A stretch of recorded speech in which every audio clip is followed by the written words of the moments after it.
Hi, I'm Alonzo Simon with Keller Williams Realty Gulf Coast, and my passion is helping first-time home buyers. I also specialize in new construction and working with military and veterans. So if you are looking for a realtor that fits that build, then reach out to me. I'd love to help. From me to you, happy holidays. All right, welcome into our Home Sweet Home Talk Christmas style edition. Today, joined by special guest Alonzo with Keller Williams. Alonzo, thank you so much for making time today, sir. Yeah, thank you for having me. Appreciate you being here. And first, I want to start with some accolades that you recently have earned, earning the Rookie of the Month for November. Yes. So I just wanted you to just start off, talk a little bit about that, kind of what that means to you, and maybe like your real estate journey. How did you get to this point? Yeah, so the award or recognition was really a shock. It was really a surprise. I was actually in the process of moving and helping a client close, and so taking a break during the day to check Facebook, and I saw it on there. I was like, okay, wow. I never do well with awards. You know, when it comes to other people, I'm good at congratulating them and things like that, but not so much with myself. So now I think I've had a week or two to kind of think about it, and it's huge. For me, it definitely shows me that I can do this business. It shows me that the hard work that I've put in, the classes that I've gone to, the people that I've talked to, the advice that I've gotten, the encouragement, it shows me that all that stuff has made a difference, and it gives me motivation to keep going. Yeah. Well, we talked about earlier, to interject, you know, it's kind of easy to thank the people that you work with, and you know, you're thanking others, but like sometimes we have to remember it's okay to celebrate the wins, you know, celebrate the success stories, but you know, especially this time of year, it's hard we get caught up with everything. So, you know, with earning something like that, and also, how did you get to this point in your real estate career? Like, what made the decision for you, like, this is what you wanted to do? Well, I actually didn't jump right into it. It took me about a year or so before I made the decision, but I wanted to make sure that it was something that I actually wanted to do. Yeah. I've always loved architecture. Every job I've had, I've helped people. And so for me, that part of it wasn't a concern. It's just a different way of being able to help, someone. But probably my two biggest reasons for coming into real estate was financial freedom, and flexibility. 100%. Yeah. 100%. And, you know, so talk a little bit about you're a veteran, Air Force veteran, right?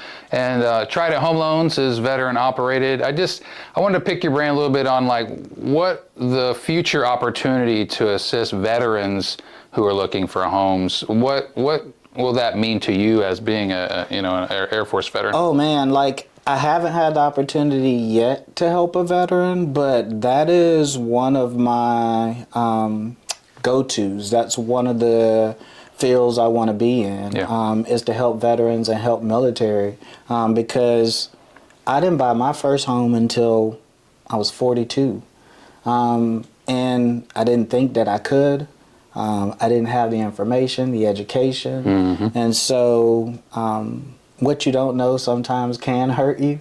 I just want to be able to help other veterans, help other military people who may not know what's available, who may not know what the VA home loan can do for them. I want to be able to help them achieve that reality or that dream of home ownership. Absolutely. And I think for me, one of the jobs I need to do a little bit better is the education side of things, because even with military, with veterans, it's a little surprising on how many people aren't aware fully of what benefits are available to them. Yes. And in my opinion, it's the sole best product, in my opinion. Yeah. Take it for what you will. The opportunity to be able to purchase a home with zero money down. Yes. You know, if there's disability benefits awarded, the opportunity that there's not a VA funding fee involved.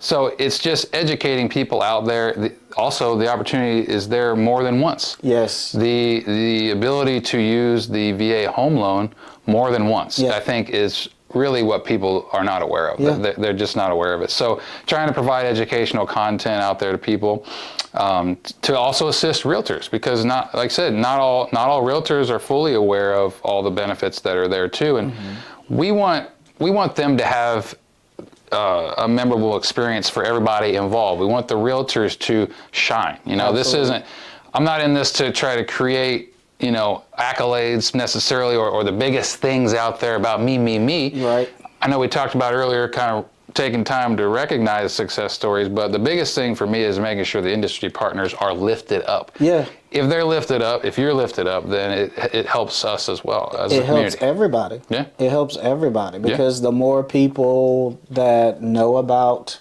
the VA program, and not just the VA program, but education period, when it comes to our career field, the more people that know about that, the more people that can be helped. Yeah, and speaking of help, like do you have a recent success story maybe with either one of your clients that maybe you can share? Yeah, so the latest client that closed on the 3rd was actually not supposed to buy until next year. Oh, okay. I had talked with the both of them back in September, kind of reaffirmed that, it's going to be probably March, April of 2026 before we could buy. And their situation was a little unique because they're renting right now, and they're in a lease agreement. A lease, yeah. And so that's why they were thinking that it was going to be, you know, around that time frame. Well, I dabble in new construction. That's my specialty, is new construction. And due to me talking to a partner about what I had coming up, I mentioned that scenario, and they were kind of, you know, like, oh, well, tell me more about it. And so as we began to talk, they were like, there might be something that, if they're, you know, looking to make that move, there might be something that, you know, is out there for them. Yeah. And long story short, I started the ball rolling, reached out to them, say, hey, this is what might be available.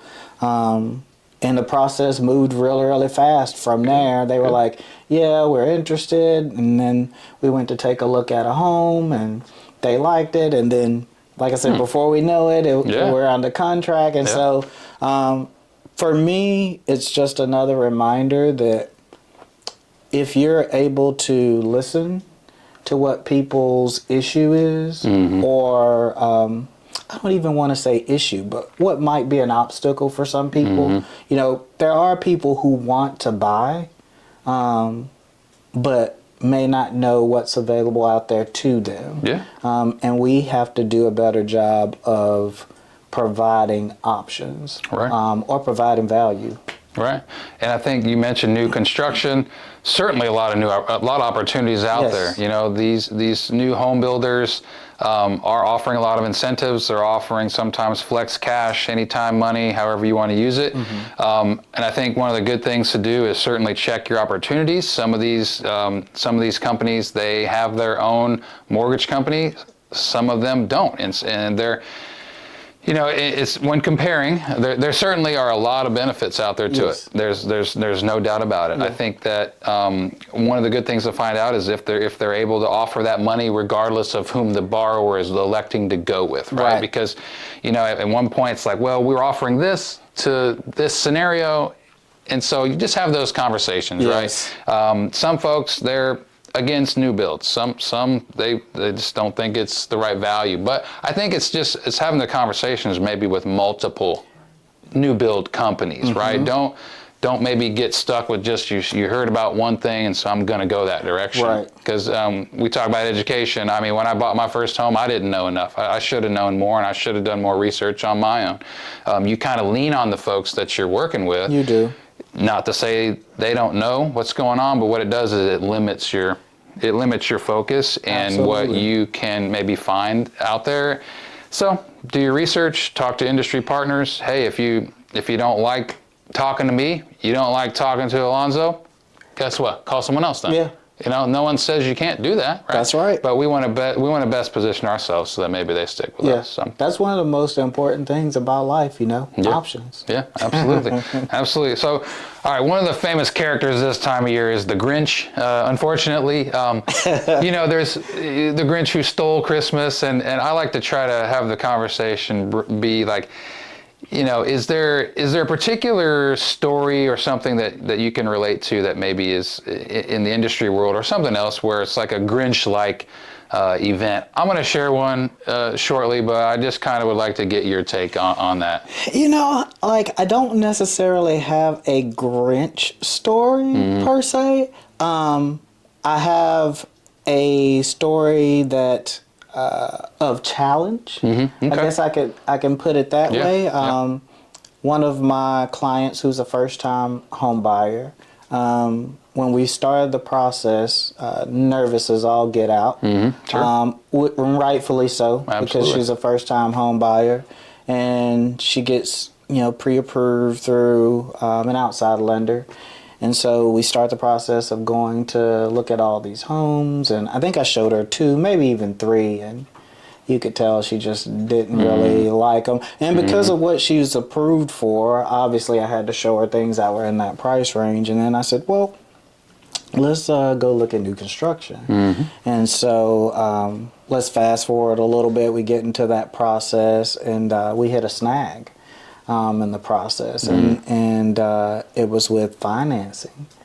And so she called me. See, that's where the Grinch is trying to steal her home, right? It's trying to take that, point, right? Good point. Yeah. But she called me, and she was crying, and I'm like, oh my goodness, like what's going on? And she tells me, and it's very important as a realtor when you come across situations like that, the unexpected, is to be the calm for your client, because they've got enough to worry about and deal with. And so I was able to be that for her and just kind of reassure her, look, it's not over yet. We let them do their due diligence, and even if this avenue's closed, we'll be able to pivot and look at something else. And so, long story short, we were able to get to closing and everything worked out. But gotcha. Yeah. Well, one of the Grinch-like stories that can happen on my side is I'm going to start, I think, with credit, because here we are, Christmas season, right? People feel the pressure of gifting, the giving, and sometimes they overextend, right? So, especially if you're already involved in the process, if you're already pre-approved, avoid your Grinch-like moment of going out and opening up a line of credit to buy a new car, to buy new furniture for the house, to buy a boat. People in Florida, just don't do it if you're already pre-approved. Talk to your lender first and maybe wait a few months, because people that tack on the credit debt and take on new debt, it can really wreck your process. Yeah. Because you're getting pre-approved at a point where all your figures are already kind of established. Absolutely. If there is any reason down the road for us to have to pull a new credit report and there's additional debt, your DTI goes up, well, guess what? The rate you qualified for before, that goes away. Or you may not qualify at all. At all, right? So that's a big Grinch-like moment that can certainly happen. And the other one I like to bring up and make sure people are aware of is wire fraud. There are fraudsters out there during this time of year. Yes. It's scary on what some of the things they can do. They're impersonating realtors on email addresses. They're creating things that are very hard to spot unless you're paying attention. Right. So anybody that's about to wire money for closings, call your lender. Please. And call your title agent. Yes. Specifically, you should never verify wiring instructions on an email. Do not do it. Do not do it. So let's avoid that. Absolutely. Absolutely. But let's switch gears a little bit to teamwork. Santa's helpers out there, they're promoting teamwork amongst the North Pole community. Right. And I think for us, in our industry, it's huge to stay connected with partners and industry partners. Yes. Is there, as we approach 2026, is there anything that you plan on doing or that you have thought of to kind of stay connected and engaged in 2026 with people you work with, whether it be me, whether it be title companies, other lenders, whomever it is? Yeah, sure. I think for me, this year I started doing networking events. And I think I will continue to do more of that. Yeah. Hey, that's how we met. Yeah, that's how we met. Coffee, brews, and county views. Coffee, brews, Wednesdays. and county views. That's right. Follow us for the details, y'all. Come join us. But But networking is important because you get to meet all kinds of people in all different areas and backgrounds, and then so you never know when that person Absolutely. might reach out, or you might need to reach out to that person. So that's one thing that I'll definitely take with me into the new year. And then just communication, reaching big. out, whether it's text or a phone call, just That lost art. relationships. That lost art of The phone call. lost art Of a The phone lost call. art, A yeah. lot of people, they don't like Yeah, it. a lot of people don't like phone calls, but it's needed. Yeah. You can't totally do away with it. That's right. Yeah. Yeah. What about tips for people that are buying during this time of year, buying during the holidays, during the first of the year? Do you have anything to throw out there at them for that? I do. So, most people wait to buy to, that spring, those summer months. Mm-hmm. And that's fine. There's nothing wrong with that. However, there's advantages to buying now. One advantage is less competition from other buyers. Yep. And so less competition could possibly mean for the buyer the ability to be able to negotiate, flexibility in price or terms. Yeah. And two, sellers that are, selling during this time of year, a lot of them are motivated. Oh yeah. A lot of them have to move. They need to sell. Right. And so those are two. And the last thing would be, you kind of mentioned incentives from different builders, different new construction, price reductions. Sometimes they're giving away different things to get into the home. So Yeah. for those reasons, I would say if you are thinking about buying, you might want to look at doing it during this time frame and not deal with the competition here in the spring and the summer. So Well, and the motivated sellers, especially if they've been on the market a bit, there's a likelihood of seller concessions still that might be available. And if the big concern, which rightfully so, is affordability and interest rates and different things like that, if there's a seller concession involved, that can certainly help. We can use that on the lending side to create flexible payment options for folks. For the first, one of the biggest ones that I like is a temporary rate buy down. A popular one is 2-1 buy down, and that's for the first 2 years. Year number one, you have a 2% lower interest rate. And so, and the key thing is, if you're using a temporary rate buy down, is always that the money that's set aside for that, which is seller concession money, and it pays on it monthly, right? So let's say someone does a 2-1 buy down. After 1 year, the interest rate improves and they want to refinance. Well, the money that's still there for year two, when they refinance, goes towards the payoff of that loan. Okay. If someone just buys it down, which buy downs happen as well, permanent buy downs, let's say they refinance after 1 year, have they really recouped the money they spent to buy the rate down? So in my opinion, I think it's something to look at. Always get options from your lender. Yes. And see if it's right for you. It may not be. You may want to use seller concession towards your closing costs. That's okay too. Yeah. What is it that they want to do, right? Right. We want to find that out. So, so I'm glad you mentioned that.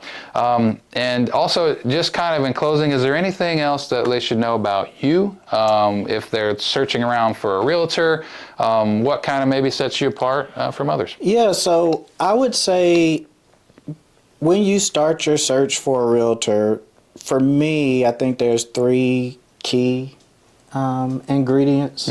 Honesty, the ability of the realtor to be able to negotiate on your behalf, and communication. Right there. Oh yeah. Yes. Yeah, those go hand in hand for sure. I think those are 3 ingredients that, if you're looking for, I would love for it to be me.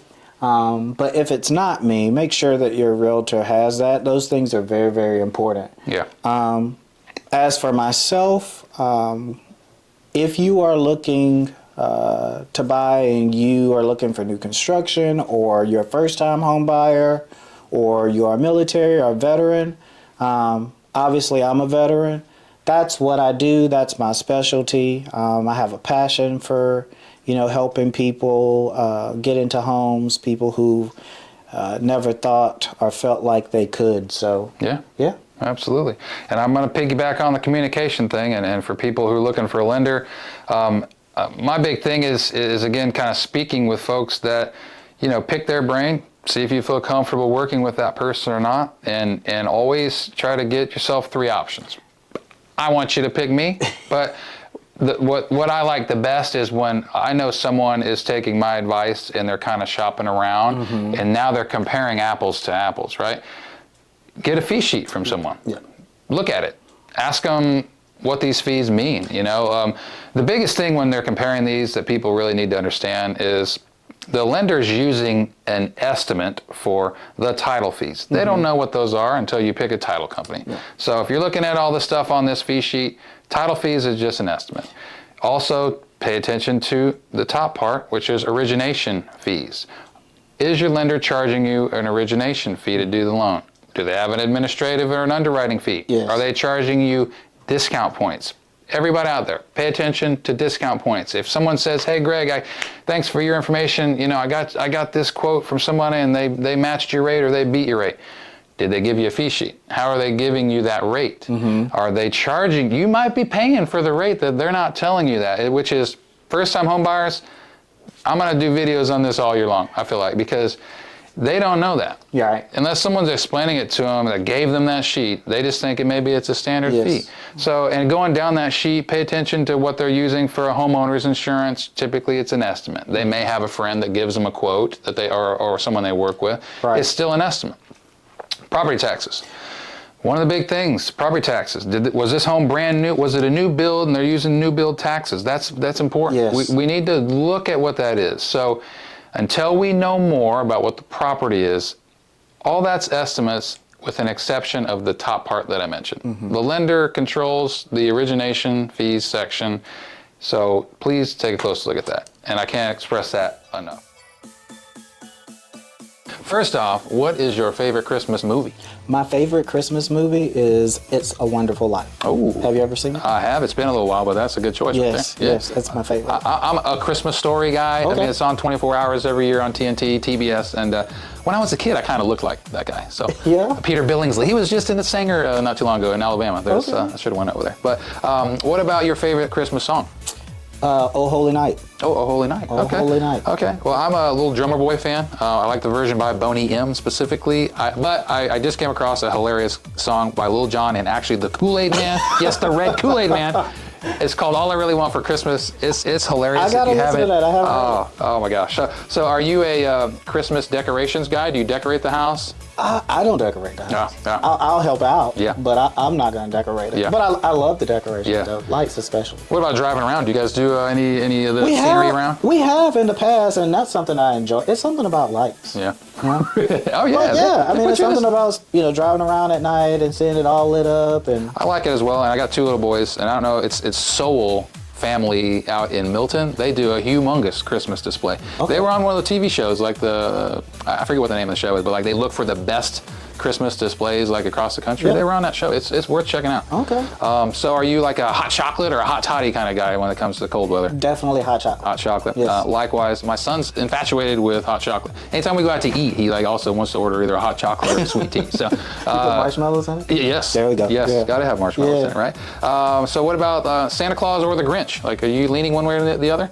I'm gonna surprise people, and I'm gonna say the Grinch. The Grinch. Okay. Yeah. Okay. Yeah. I feel like there's something else to that. What else? Well, people the Grinch gets a bad rep, but you forget that in the end, his heart grew 2 sizes too tall, or whatever. Right? What's the saying? Right. So he came around. Yeah. So I'm gonna say the Grinch, man. Yeah. Like I think there's a little bit of Grinch in all of us, Well, that is true. That is true, and we do have room to grow, right? We all got to turn it around at some point in time. Yeah. I'm gonna throw out like one in the middle. When my sons are infatuated with the Elf on the Shelf. So it will take over your house this time of year if you're not careful. Elf on the Shelf. On the Shelf is a very good one. Yeah. Thank you so much, Alonzo. Thank you. Yeah. Merry Christmas, everybody out there. Merry Christmas.